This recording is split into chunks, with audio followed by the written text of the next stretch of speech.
नमस्कार, मैं हूं वरुण। आज है मंगलवार और बज चुके हैं रात के 10। आपकी स्क्रीन पर आ चुका है आपका पसंदीदा कार्यक्रम मनी टाइम। यहां हम बताएंगे आपको वो सभी खबरें जो डालती हैं आपकी जेब और आपकी जिंदगी पर सीधा असर। चलिए शुरू करते हैं आज एक अच्छी खबर से। रोजगार के मोर्चे पर आ रहा है आपके लिए एक अच्छा अपडेट। Naukri.com के ताज़ा आंकड़े बता रहे हैं कि सालाना आधार पर जून महीने में भर्ती गतिविधियों में 22% की ग्रोथ दर्ज की गई है। जून में सबसे ज्यादा 30% मांग एंट्री लेवल जॉब्स की रही। 4 से 7 वर्ष के ब्रैकेट में हायरिंग गतिविधियां 19% बढ़ी हैं, जबकि 8 से 12 ईयर ब्रैकेट में 17% की ग्रोथ रही है। 16 साल अनुभव वाले टैलेंट की मांग 17% बढ़ी है। जिन सेक्टर्स में सबसे ज्यादा फ्रेशर्स की भर्ती हुई है वो हैं travel and hospitality, retail, insurance, finance, BFSI और एजुकेशन। नई भर्तियों के मामले में मुंबई लगातार तीसरे महीने शीर्ष पर रहा। इसके बाद कोलकाता, दिल्ली, चेन्नई और बेंगलुरु का स्थान रहा। डॉलर के मुकाबले रुपए ने पहली बार छुआ अब तक का सबसे निचला स्तर। यह गिरावट अभी यहीं नहीं थमने वाली है। डॉलर के मुकाबले रुपया लगातार गिर रहा है। मंगलवार को ये 79.37 के स्तर पर बंद हुआ। पहली बार रुपया इस स्तर पर पहुंचा है। इस साल डॉलर के मुकाबले रुपया 6% से ज्यादा गिर चुका है। ब्रोकरेज फर्म नोमुरा का कहना है कि चालू खाता घाटा वित्त वर्ष 2023 में बढ़कर 3.3% होने का अनुमान है। इससे पहले से कमजोर रुपया और कमजोर होगा। नोमुरा ने कहा कि 2022 की तीसरी तिमाही तक रुपया गिरकर 82 के स्तर तक पहुंच सकता है, और ऐसा इसलिए होगा क्योंकि महंगाई को रोकने के लिए यूएस फेडरल के ब्याज दरों में बढ़ोतरी करने से विदेशी निवेशक उभरती अर्थव्यवस्थाओं से निकलना जारी रखेंगे। डॉलर के मुकाबले रुपए की कमजोरी इंडियन इकोनॉमी के लिए बिल्कुल ठीक नहीं है और इसका सीधा असर सरकार की वित्तीय स्थिति पर भी पड़ेगा। ऑटो इंडस्ट्री से आ रही है एक और अच्छी खबर। आइए जानते हैं ये क्या खबर है। सेमीकंडक्टर आपूर्ति में सुधार के चलते देश में यात्री वाहनों की खुदरा बिक्री जून में 40% बढ़ी है। खासकर SUV सेगमेंट में मांग मजबूत बनी हुई है। ऑटो डीलर्स के शीर्ष निकाय federation of automobile dealers association के अनुसार यात्री वाहनों का रजिस्ट्रेशन पिछले महीने सालाना आधार पर 40% बढ़कर 2,60,683 इकाई रहा। जून 2021 में यह आंकड़ा 1,85,998 इकाई था। चिप की कमी के कारण कॉम्पैक्ट SUV और SUV सेगमेंट में वेटिंग पीरियड अभी भी ज्यादा बना हुआ है।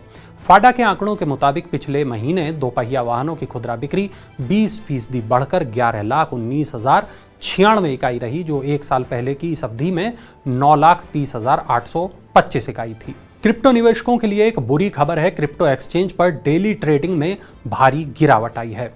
क्रिप्टो एक्सचेंज वजीर एक्स और जेब पे के एक ज्वाइंट सर्वे से ये बात पता चली है कि क्रिप्टो एसेट पर होने वाला लाभ पर 30% टैक्स लगने से पहले ही 27% निवेशकों ने अपने आधे से ज्यादा पोर्टफोलियो 1 अप्रैल से पहले ही बेच दिया, जबकि 57% निवेशकों ने 10% क्रिप्टो बेच दिए हैं।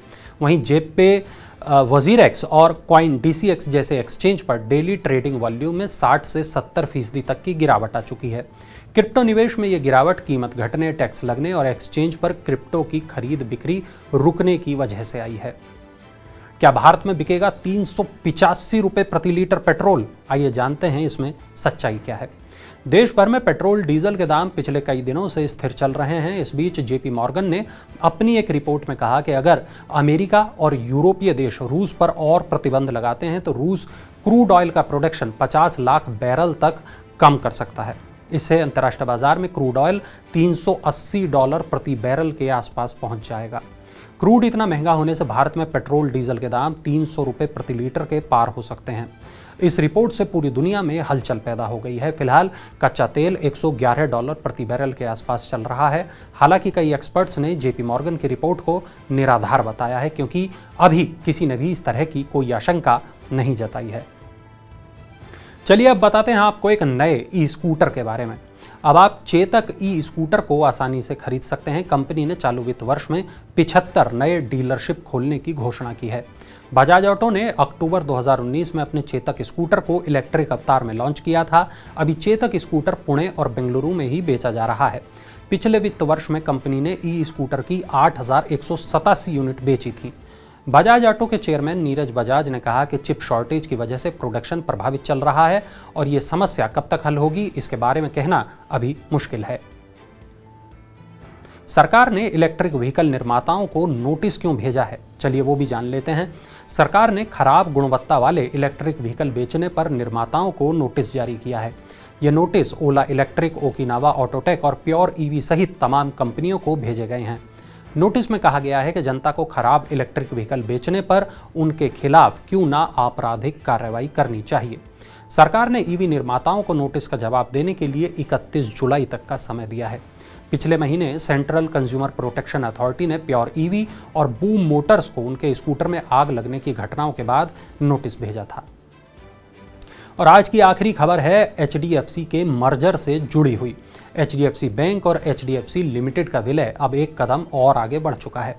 रिजर्व बैंक ऑफ इंडिया ने इस मर्जर को अपनी मंजूरी दे दी है, हालांकि इसके लिए उसने कुछ शर्तें भी लगाई हैं। इससे पहले BSE और NSE भी सौदे को अपनी मंजूरी दे चुके हैं। अब CCI, NCLT और अन्य से मंजूरी मिलना बाकी रह गया है। इन दोनों कंपनियों के विलय से बनने वाली नई कंपनी की कुल एसेट करीब 18 लाख करोड़ रुपए होगी। ये मर्जर वित्त वर्ष 2023-24 की तीसरी तिमाही तक पूरा होने की संभावना है। चलिए अब नजर डालते हैं IPO अपडेट्स पर।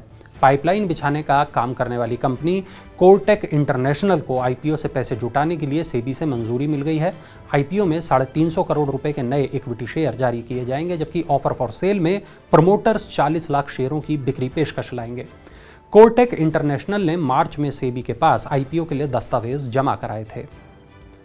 तो ये थी आज की तमाम बड़ी खबरें, ज़रूरी खबरें, महत्वपूर्ण खबरें, वो खबरें जो डालती हैं आपकी और हमारी जेब पर असर, ज़िंदगी पर असर।